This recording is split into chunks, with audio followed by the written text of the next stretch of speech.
यह कहानी है सृष्टि के सबसे बड़े रहस्य की।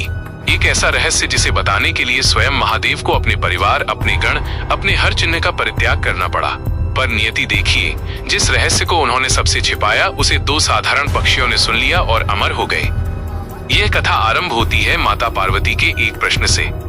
उन्होंने महादेव के गले में मुंडमाला देखकर पूछा, हे स्वामी, आप अमर हैं, पर मुझे हर जन्म के बाद नया शरीर धारण करना पड़ता है और फिर से आपको पाने के लिए तपस्या करनी पड़ती है। इस वियोग का अंत क्या है? अमृता का रहस्य क्या है? यह कोई साधारण प्रश्न नहीं था। यह शक्ति का शिव से अपने अधूरेपन को लेकर किया गया सबसे मार्मिक संवाद था। इस गूढ़ रहस्य को बताने के लिए महादेव ने एक ऐसे परम एकांत स्थान को चुना जहां कोई तीसरा ना हो, अमरनाथ गुफा। पर वहां पहुंचने से पहले उन्होंने हर साक्षी और हर बंधन को त्यागना शुरू कर दिया। पहलगांव में उन्होंने अपने प्राण प्रिय नंदी का परित्याग किया। चंदनवाड़ी में उन्होंने अपनी पहचान चंद्रमा को अपनी जटाओं से मुक्त किया। शेषनाग झील पर उन्होंने अपने वैराग्य के प्रतीक वासुकी नाग को उतार दिया और महागुणस पर्वत पर उन्होंने अपने पुत्र गणेश के मोह को भी छोड़ दिया।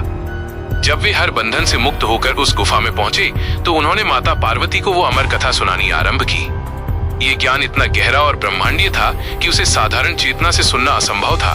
कथा सुनते सुनते माता पार्वती का सचेत मन शांत हो गया और वे योग निद्रा में लीन हो गई। ये कोई साधारण नींद नहीं, बल्कि एक गहरी ध्यान समाधि थी। पर महादेव को कथा के हर चरण पर हूं की ध्वनि सुनाई देती रही।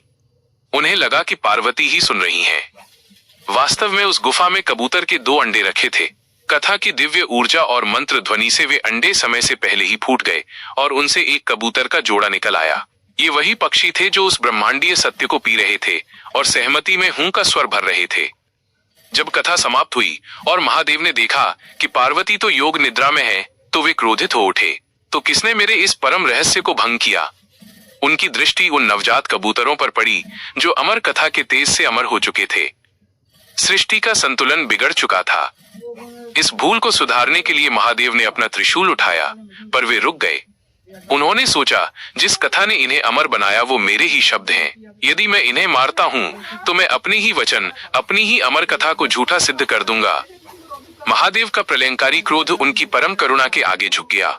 उन्होंने उन कबूतरों को जीवन दान दिया और वरदान दिया कि वे युगों युगों तक इस गुफा में शिव और शक्ति के शाश्वत प्रेम और उस अमर कथा के जीवंत साक्षी बनकर निवास करेंगे।